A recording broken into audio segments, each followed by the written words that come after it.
Alors là, j'adore aussi, on est sur un groupe paléo, OK? Le paléo, c'est une alimentation un petit peu saine, qui est ancestrale, et cetera et cetera. Et qu'est-ce qu'on nous propose?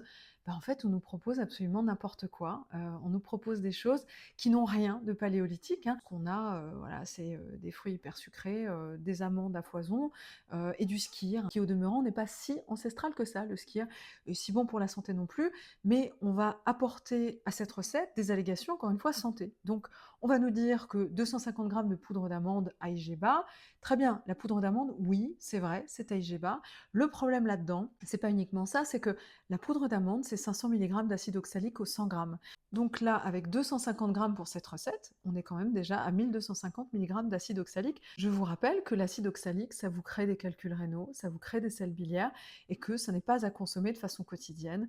Donc dire que la poudre d'amande est riche en lipides insaturés, oméga 3, oméga 6, les oméga 6, c'est des acides oxydés, d'accord? C'est ce qui est responsable de l'inflammation. On ne va pas venir vanter les bienfaits des oméga 6 aujourd'hui. On sait très bien que notre alimentation moderne en est absolument bourrée. Maintenant, on parle de protéines végétales. Pourquoi? On sait très bien que les protéines végétales ne sont pas forcément très bien assimilées. Les fibres, éventuellement pour ralentir un indice glycémique, ok, mais ça s'arrête là. Vitamines, je les cherche encore, minéraux, peut-être éventuellement. Le seul truc de bon là-dedans, j'ai envie de vous le dire, ce sont les 4 E, c'est tout. Puisque, on est sur des poignées de dattes, bon voilà, très bien, vous voulez les mettre pour le goût, ça reste que du sucre. Je vous rappelle que, les fruits, ce type de fruits-là, on n'en avait pas en Europe, donc voilà. Et que ce sont parmi les fruits qu'on a à notre disposition les plus sucrés, on va pas se mentir. Ensuite, qu'est-ce que je vois? C'est fabuleux, c'est on conseille une cuisson à l'air fryer. Sachez juste une chose, c'est que non, pour votre santé, l'air fryer, c'est vraiment pas ce qu'il y a de mieux. Ça crée des composés, qu'on appelle les acrylamines qui sont responsables, des problématiques de cancérigènes qu'on va avoir sur des produits type chips et cetera. Donc non, on ne conseille pas de cuisson de ce type-là.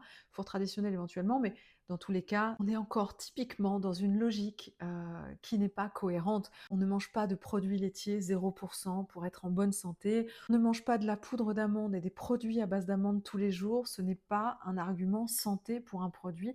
Faites attention à ce type de recette que vous voyez là, parce que la plupart du temps, sur ce groupe paléo, bah, en fait, je trouve des recettes qui n'ont rien de paléo.